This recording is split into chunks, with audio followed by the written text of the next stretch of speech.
സാമൂഹ്യ പരിഷ്കർത്താവായിരുന്ന ശ്രീനാരായണ ഗുരുവിനെ കേവലം ഒരു മത നേതാവായി അല്ലെങ്കിൽ മതസന്യാസിയായി കുറച്ചു കാണിക്കാനുള്ള ശ്രമങ്ങളെ തിരിച്ചറിയണം.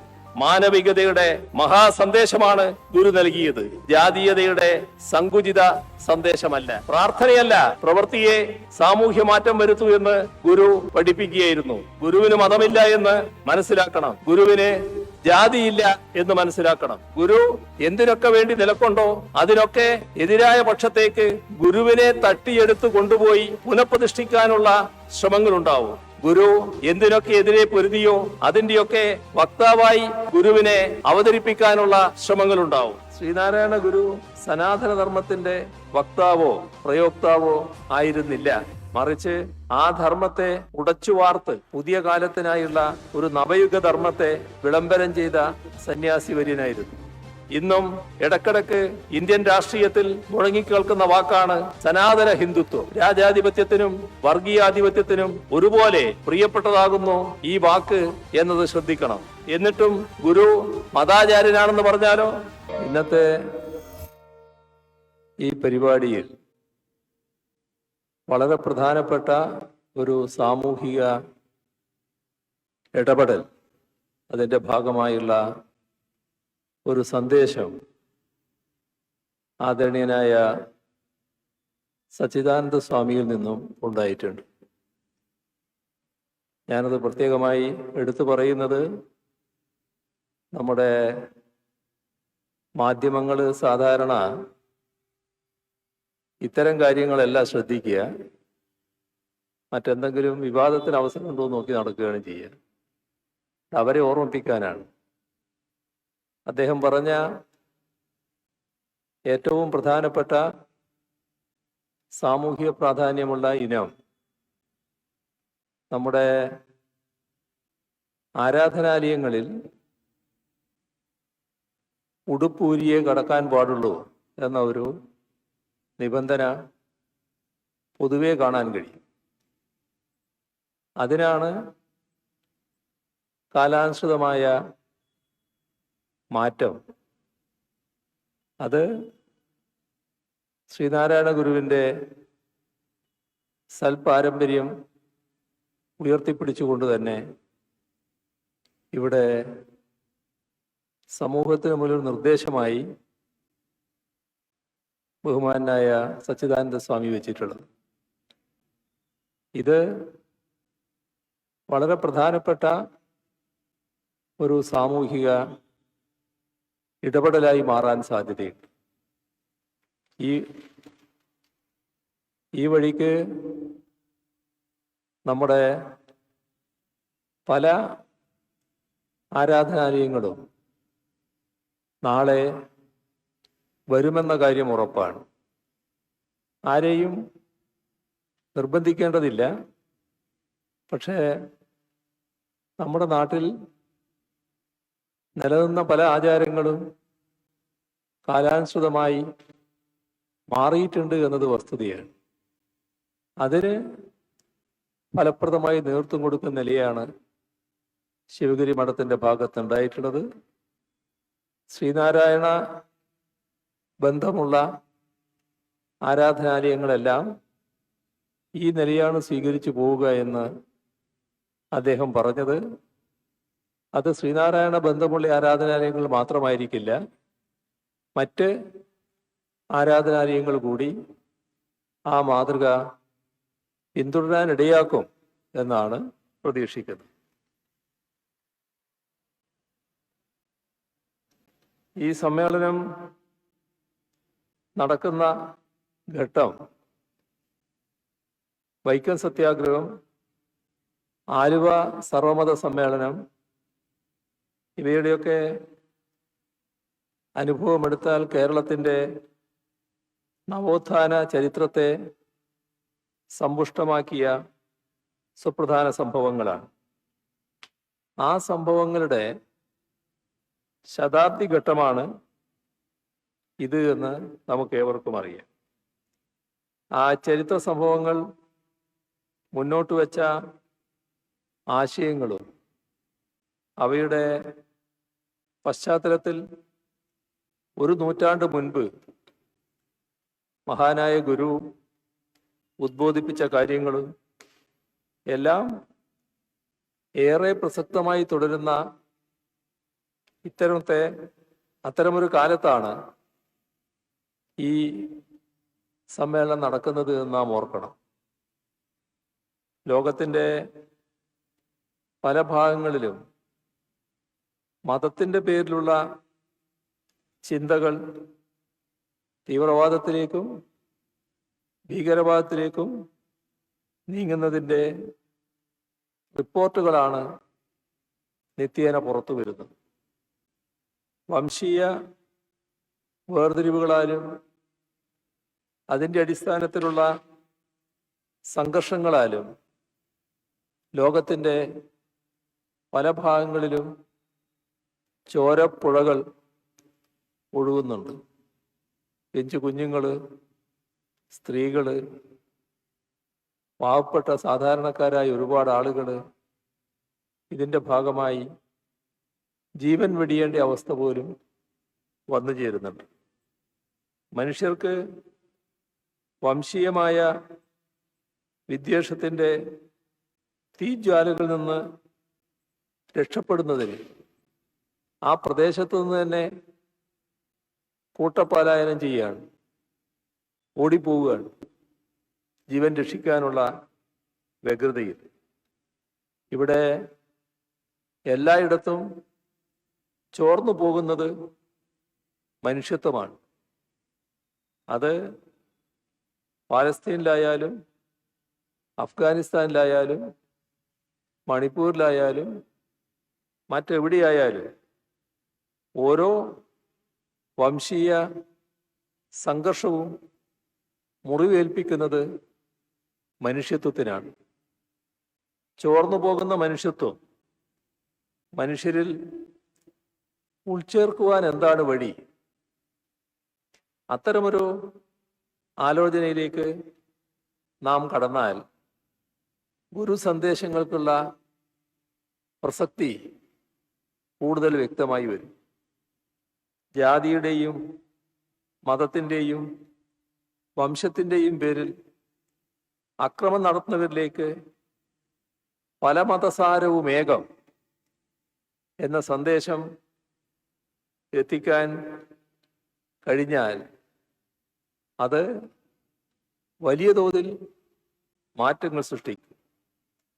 കൊല്ലുന്നതും എങ്ങനെ ജീവികളെ എന്ന ഗുരുവിൻ്റെ കാവ്യശകലം എത്തിക്കാൻ ഇതോടൊപ്പം കഴിയേണ്ടതുണ്ട്. മതമേതായാലും മനുഷ്യൻ നന്നായാൽ മതി എന്ന ഗുരുവചനത്തിൻ്റെ വെളിച്ചവും എത്തിക്കാൻ കഴിയേണ്ടതുണ്ട്. മനുഷ്യാണാം മനുഷ്യത്വം ജാതി എന്ന മനുഷ്യൻ്റെ ജാതി മനുഷ്യത്വമാണ് ഗുരുവിൻ്റെ സന്ദേശം എത്തിക്കാൻ കഴിയണം. അതായിരിക്കും നിഷ്ഠുരതയെ മനുഷ്യത്വം കൊണ്ട് പകരം വെക്കാനും അങ്ങനെ വർഗീയ വംശീയ വിദ്വേഷങ്ങളെയും അവയുടെ അടിസ്ഥാനത്തിലുള്ള നരമേധങ്ങളെയും ഒഴിവാക്കാനുള്ള വഴി. അതുകൊണ്ടാണ് ഗുരു സന്ദേശങ്ങൾക്ക് സാർവദേശീയവും സാർവകാലികവുമായ പ്രസക്തിയുണ്ട് എന്ന് പറയുന്നു. ഗുരു ജീവിച്ച് മനുഷ്യത്വം പടർത്തിയ മണ്ണാണിത്. അതുകൊണ്ടാണ് കേരളത്തിൽ വംശീയ വിദ്വേഷം അത്ര ഭീകരമായ തോതിൽ ആളിപ്പടരാതിരിക്കുന്നത്. അതുകൊണ്ട് ആമുഖമായി തന്നെ പറയാനുള്ളത് ഗുരു സന്ദേശങ്ങൾ ലോകമെമ്പാടും പടർത്താനുള്ള ശ്രമം നടത്തണമെന്നതാണ്. ഈ അടുത്ത കാലത്ത് ആലുവ സർവമത സമ്മേളനത്തിൻ്റെ ശതാബ്ദി റോമിൽ ആഘോഷിക്കുകയും മാർപ്പാപ്പ ഉൾപ്പെടെ അതിൻ്റെ ഭാഗമായി മാറുകയും ചെയ്തത് ഏറെ ശ്ലാഘനീയമാണ്. അത്തരം മുൻകൈകൾ ശക്തിപ്പെടുത്താൻ ഈ ശിവഗിരി തീർത്ഥാടനം ഉതകേണ്ടതുണ്ട്. ഇവിടെ ഒരു പ്രശ്നം നമ്മളെല്ലാവരും ഗൗരവമായി കാണേണ്ടതായിട്ടുണ്ട്. അത് സനാതനധർമ്മത്തിൻ്റെ വക്താവും പ്രയോക്താവുമായി ശ്രീനാരായണ ഗുരുവിനെ സ്ഥാപിക്കാനുള്ള സംഘടിതമായ ശ്രമം നടക്കുന്നുണ്ട്. ഈ ശിവഗിരി തീർത്ഥാടന സമ്മേളനത്തിൽ തന്നെ ഒരു പ്രസംഗകന്റെ ഭാഗത്ത് നിന്ന് ഇങ്ങനെയൊരു വാദം ഉയർന്നു കേട്ടു.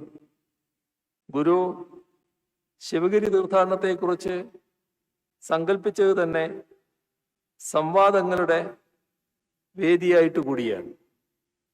അതുകൊണ്ട് തന്നെ ആ മിഥ്യാധാരണ തിരുത്തേണ്ടത് ഇവിടെ വെച്ച് തന്നെയാണ് എന്ന് കരുതുകയാണ്.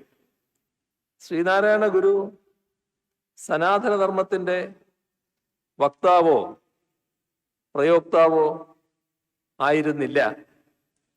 മറിച്ച് ആ ധർമ്മത്തെ ഉടച്ചുവാർത്ത് പുതിയ കാലത്തിനായുള്ള ഒരു നവയുഗ ധർമ്മത്തെ വിളംബരം ചെയ്ത സന്യാസി വര്യനായിരുന്നു. സനാതനധർമ്മം എന്നതുകൊണ്ട് വിവക്ഷിക്കുന്നത് എന്താണ്? അത് വർണ്ണാശ്രമധർമ്മമല്ലാതെ മറ്റൊന്നുമല്ല. ആ വർണ്ണാശ്രമധർമ്മത്തെ വെല്ലുവിളിച്ചുകൊണ്ടും മറികടന്നുകൊണ്ടും കാലത്തിനൊത്തു നിൽക്കുന്നതാണ് ഗുരുവിൻ്റെ നവയുഗ മാനവിക ധർമ്മം. മതങ്ങൾ നിർവചിച്ചു വെച്ചതേയല്ല ഗുരുവിൻ്റെ ഈ നവയുഗ ധർമ്മം. മതമേതായാലും മനുഷ്യൻ നന്നായാൽ മതി എന്ന് അതുവരെ ഏതെങ്കിലും മതം പറഞ്ഞിരുന്നോ? ഇല്ല. സർവമതങ്ങളുടെയും സാരം ഏകമാണ് എന്ന് അതുവരെ ഏതെങ്കിലും മതം പറഞ്ഞിരുന്നോ? ഇല്ല. അപ്പോൾ വ്യക്തമാവുന്നത് എന്താണ്? മതാതീതമായ മാനുഷികത്തിൻ്റെ സത്തയെ ഉൾക്കൊള്ളുന്ന മനുഷ്യത്വപരമായ വിശ്വദർശനമാണ് ഗുരു ഉയർത്തിപ്പിടിച്ചത് എന്നതാണ്. അതിനെ സനാതന തത്വത്തിൻ്റെ ചട്ടക്കൂടിനുള്ളിലാക്കാൻ നിന്നാൽ അത് ഗുരുവിനോട് ചെയ്യുന്ന വലിയ നിന്ദയാവും. സനാതനധർമ്മത്തിൻ്റെ പര്യായമോ അവിഭാജ്യ ഘടകമോ ആണ് വർണ്ണാശ്രമധർമ്മം. ചാതുർവർണ്ണ്യപ്രകാരമുള്ള വർണ്ണാശ്രമധർമ്മം അത് ഉയർത്തിപ്പിടിച്ചത് എന്താണ്? കുലത്തൊഴിലിനെയാണ്. ശ്രീനാരായണ ഗുരു ചെയ്തതോ കുലത്തൊഴിലിനെ ധിക്കരിക്കാൻ ആഹ്വാനം ചെയ്തതാണ്. അപ്പോൾ എങ്ങനെയാണ് ഗുരു സനാതനധർമ്മത്തിൻ്റെ വക്താവാകുക? ചാതുർവർണ്ണ്യ വ്യവസ്ഥ ഉടനീളം ചോദ്യം ചെയ്യുന്നതും ധിക്കരിക്കുന്നതുമായിരുന്നു ഗുരുവിൻ്റെ സന്യാസ ജീവിതം. ഒരു ജാതി, ഒരു മതം, ഒരു ദൈവം മനുഷ്യന് എന്നുദ്ഘോഷിച്ച ഗുരു എങ്ങനെ ഒരു മതത്തിൻ്റെ പരിമിതിക്കുള്ളിൽ രൂപപ്പെട്ടു വന്ന സനാതനധർമ്മത്തിൻ്റെ വക്താവാകും? വർണ്ണവ്യവസ്ഥക്കെതിരായ ധർമ്മമാണ് ഗുരു ഉയർത്തിപ്പിടിച്ചത്.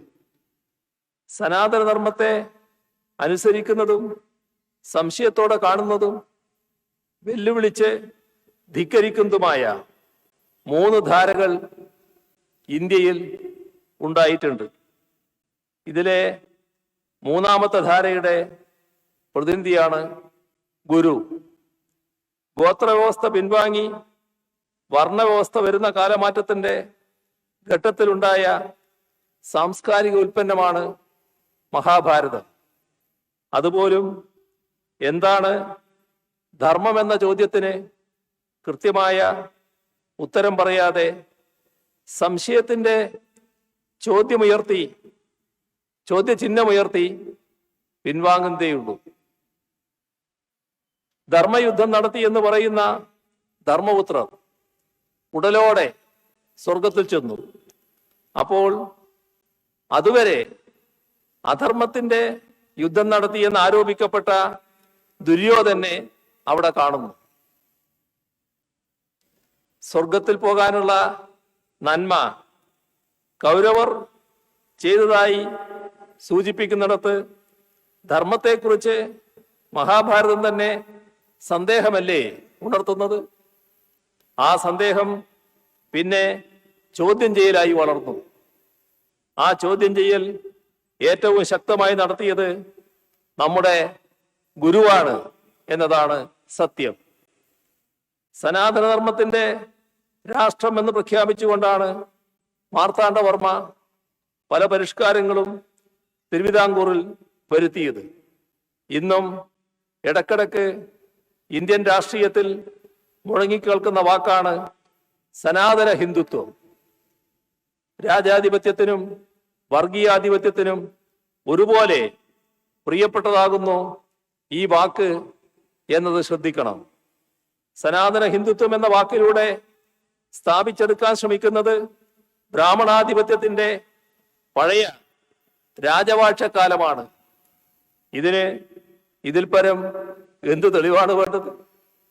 ജനാധിപത്യം അലബ്ധിയാണെന്നതിനും മറ്റെന്ത് തെളിവാണ് വേണ്ടത്?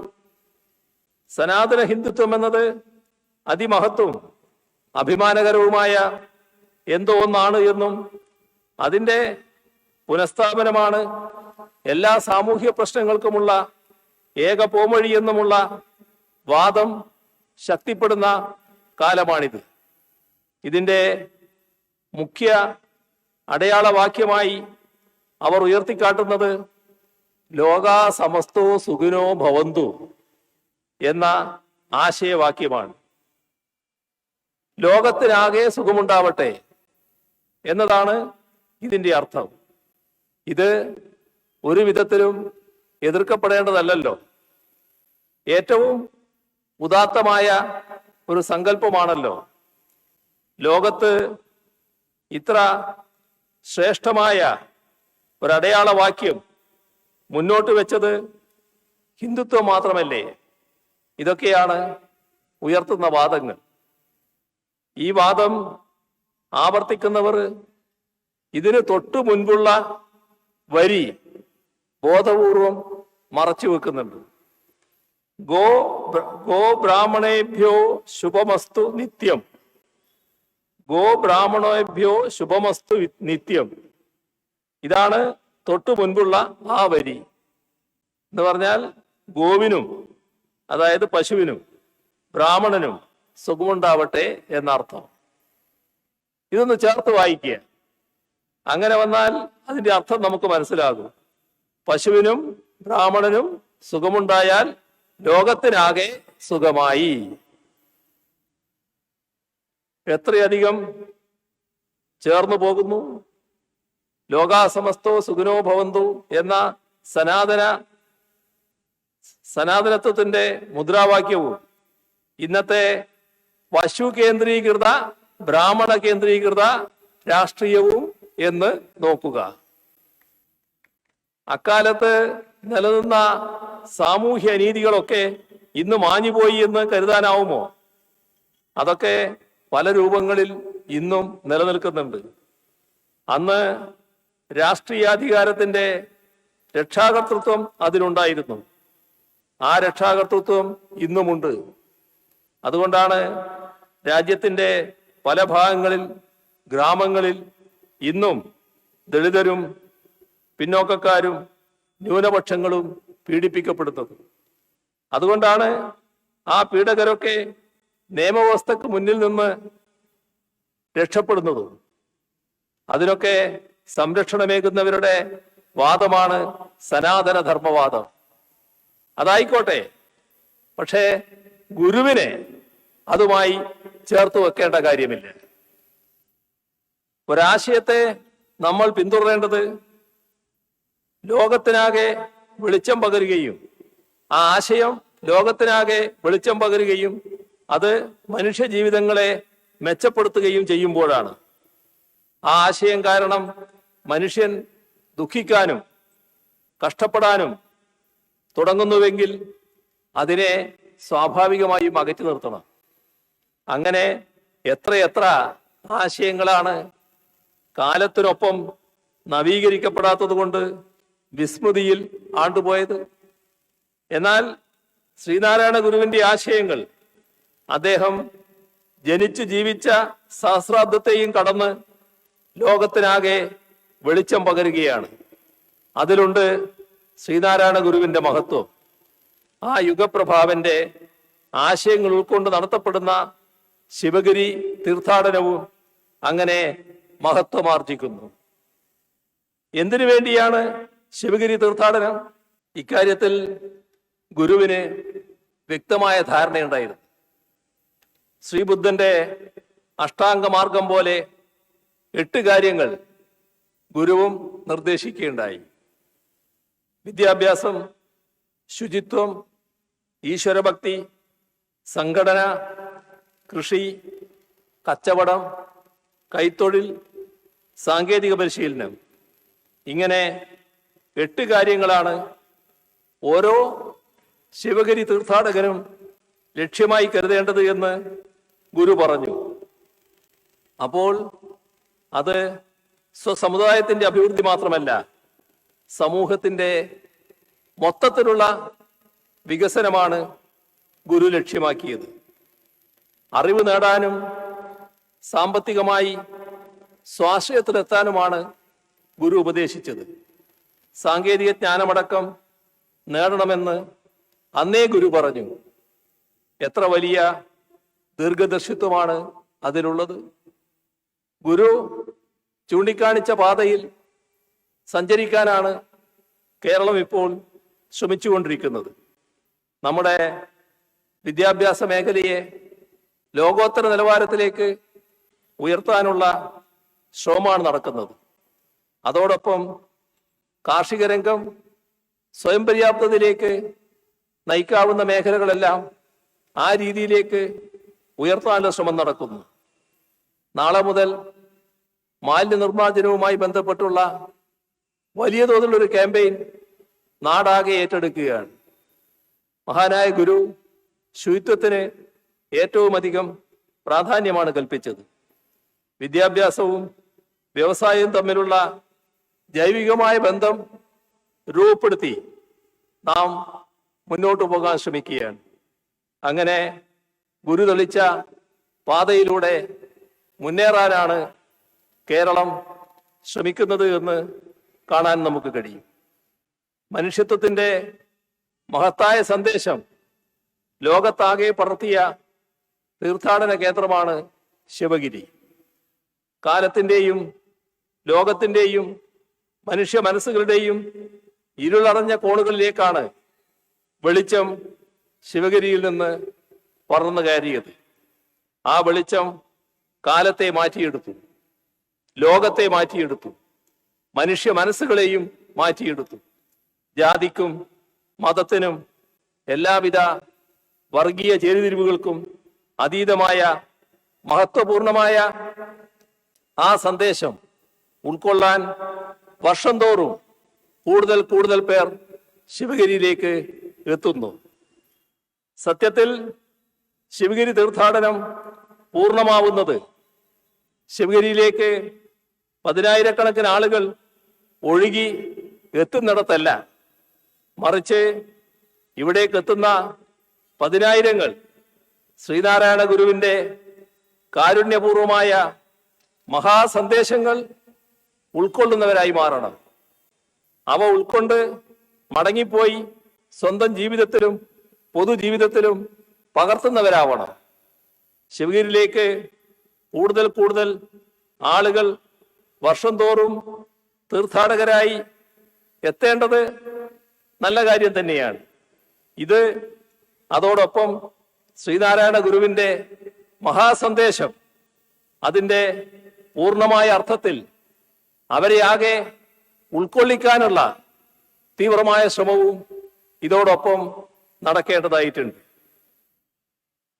ഗുരു സന്ദേശം ഉൾക്കൊള്ളുന്നതിൽ ശ്രദ്ധ വെക്കാതെ നടത്തുന്ന തീർത്ഥാടനങ്ങൾ പൊള്ളയായ ആചാരാനുഷ്ഠാനങ്ങൾ മാത്രമായി തരം താണു പോകും. അന്ധമായ ആചാരാനുഷ്ഠാനങ്ങൾക്കെതിരെയായിരുന്നു ഗുരു എന്നും പ്രവർത്തിച്ചു പോന്നിരുന്നത്. അത്തരമൊരു പശ്ചാത്തലത്തിൽ പൊള്ളയായ ആചാരം ഗുരു നിന്ദയായി മാറും. അതുണ്ടാവാതിരിക്കാനാണ് ഗുരുവിൻ്റെ മഹത്വമാർന്ന സന്ദേശങ്ങൾ പൂർണ്ണമായും ഉൾക്കൊള്ളുന്നവരാവണം ഓരോ തീർത്ഥാടകനും ആ തീർത്ഥാടകരുടെ യാത്രയും എന്ന് ഉറപ്പുവരുത്തൽ. ഇവിടെയാണ് എന്തായിരുന്നു യഥാർത്ഥ ഗുരു സന്ദേശം എന്നത് പരിശോധിക്കേണ്ടത്. അവിടെ നാം കാണാൻ കഴിയുക മനുഷ്യ സ്നേഹമായിരുന്നു ഗുരുവിൻ്റെ സന്ദേശം. ആ സ്നേഹത്തിൽ ജാതിയുടെയോ മതത്തിൻ്റെയോ വേർതിരിവില്ല. അത്തരം വേർതിരിവുകൾ കൽപ്പിക്കാൻ ആരെങ്കിലും ശ്രമിച്ചാൽ അത് ഗുരു സഹിക്കുമായിരുന്നില്ല. അങ്ങനെയുള്ള ഗുരുവിനെ തന്നെ ജാതിയുടെയോ മതത്തിൻ്റെയോ വേലികെട്ടി അതിനുള്ളിൽ പ്രതിഷ്ഠിക്കാൻ ആരെങ്കിലും ശ്രമിച്ചാലോ അതിൽ കവിഞ്ഞ ഗുരു നിന്ദയുണ്ടാവാനില്ല. അക്കാര്യം നാം ഓർമ്മിക്കേണ്ടതുണ്ട്. ഓർമ്മിച്ചാൽ മാത്രം പോരാ, അത്തരം ശ്രമങ്ങൾക്കെതിരായി നല്ല ജാഗ്രത പുലർത്തുകയും വേണം.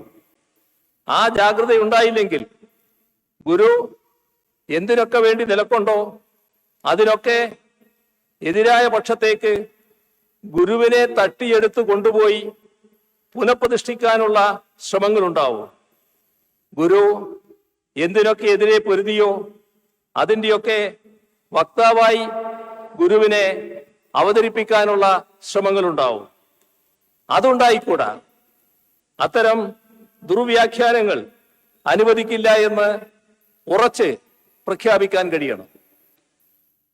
സാമൂഹ്യ പരിഷ്കർത്താവായിരുന്ന ശ്രീനാരായണ ഗുരുവിനെ കേവലം ഒരു മത നേതാവായി അല്ലെങ്കിൽ മതസന്യാസിയായി കുറച്ചു കാണിക്കാനുള്ള ശ്രമങ്ങളെ തിരിച്ചറിയണം.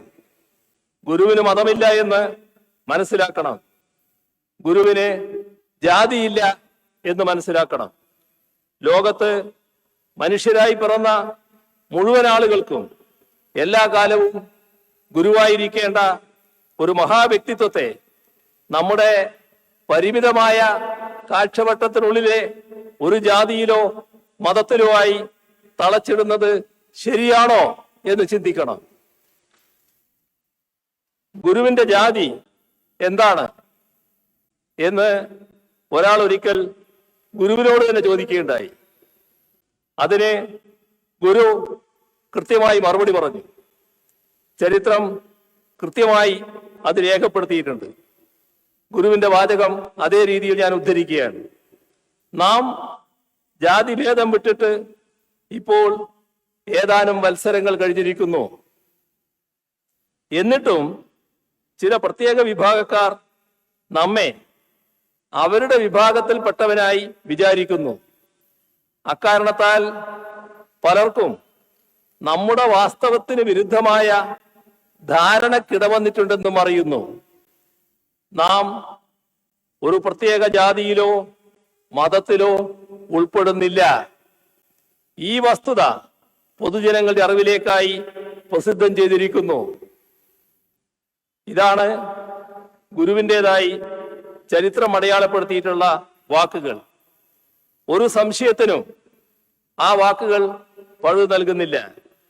എന്നിട്ടും ഗുരു മതാചാര്യനാണെന്ന് പറഞ്ഞാലോ ഇക്കാര്യങ്ങളിൽ അന്തിമമായി ഗുരുവിന്റെ സ്വന്തം വാക്കുകളുണ്ടല്ലോ. അപ്പോ വ്യാഖ്യാനിക്കാൻ വ്യാഖ്യാതാക്കളായി നടിച്ച് ആരും പുതിയ ഭാഷ്യവുമായി ഇറങ്ങേണ്ടതില്ല എന്നാണ് പറയാനുള്ളത്. സർവമത സമ്മേളനത്തെക്കുറിച്ച് നേരത്തെ സൂചിപ്പിച്ചല്ലോ.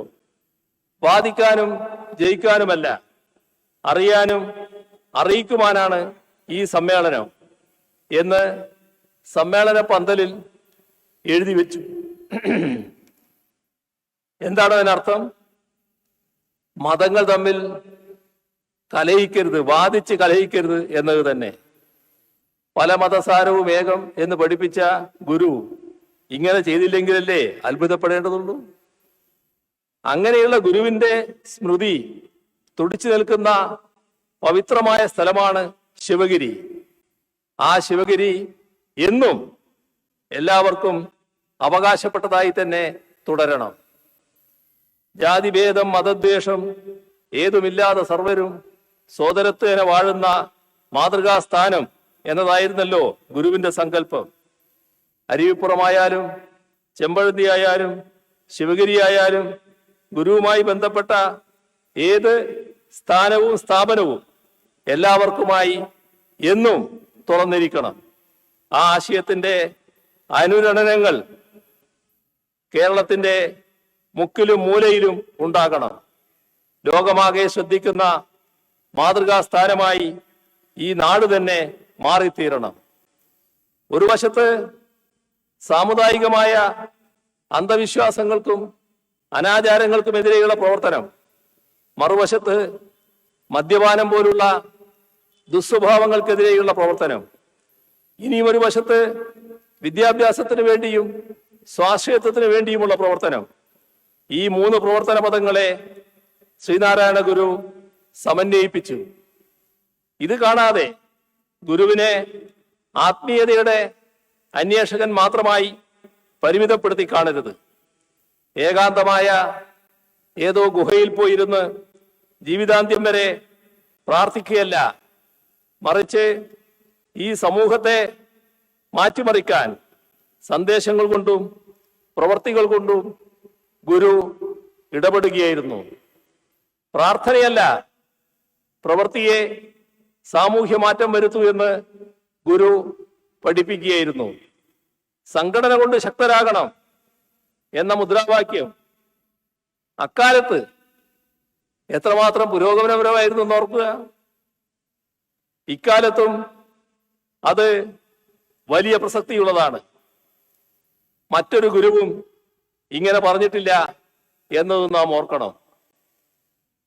വടക്ക് തീയ മഹാസഭ, തെക്ക് ഈഴവ മഹാസഭ, ഇതെല്ലാമുള്ള ഘട്ടത്തിലാണ് ശ്രീനാരായണ ഗുരു അദ്ദേഹം നേതൃത്വം കൊടുത്തുള്ള സംഘടനയ്ക്ക് രൂപം നൽകുന്നത്. ആ സംഘടനയ്ക്ക് അദ്ദേഹം ജാതിപ്പേരല്ല നൽകിയത്. അവകാശങ്ങൾക്ക് വേണ്ടി സംഘടിക്കണമെന്നല്ലാതെ മറ്റു വിഭാഗങ്ങൾക്കെതിരെ സംഘടിക്കണമെന്നല്ല അദ്ദേഹം പറഞ്ഞിട്ടുള്ളത് എന്നതും നാം മനസ്സിൽ എപ്പോഴും സൂക്ഷിക്കേണ്ടതാണ്. മാനവികതയുടെ മഹാസന്ദേശമാണ് ഗുരു നൽകിയത്, ജാതീയതയുടെ സങ്കുചിത സന്ദേശമല്ല. ഐത്തത്തിന്റെ രൂക്ഷതക്കെതിരായി ഗാന്ധിജി തന്റെ ഹരിജൻ എന്ന പ്രസിദ്ധീകരണത്തിൽ ലേഖനം എഴുതിയതിന് പിന്നിൽ പോലും ശ്രീനാരായണ ചിന്തകളുടെ സ്വാധീനമുണ്ട് എന്ന് നാം കാണേണ്ടതാണ്.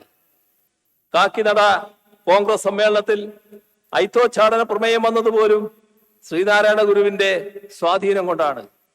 ആ പ്രമേയം അവതരിപ്പിച്ച TK മാധവന് അതിനുവേണ്ട ഊർജം ലഭിച്ചത് ശ്രീനാരായണ ഗുരുവിന്റെ ചിന്തകളിൽ നിന്നാണ്. ജാതിഭേദവും മതദ്വേഷവുമില്ലാത്ത ഒരു കേരളത്തെയാണ് ശ്രീനാരായണ ഗുരു സ്വപ്നം കണ്ടത്. സഹോദരങ്ങളായി എല്ലാവരും പാർക്കുന്ന മാതൃകാസ്ഥാനമായാണ് അദ്ദേഹം നാടിനെ സങ്കല്പിച്ചത്.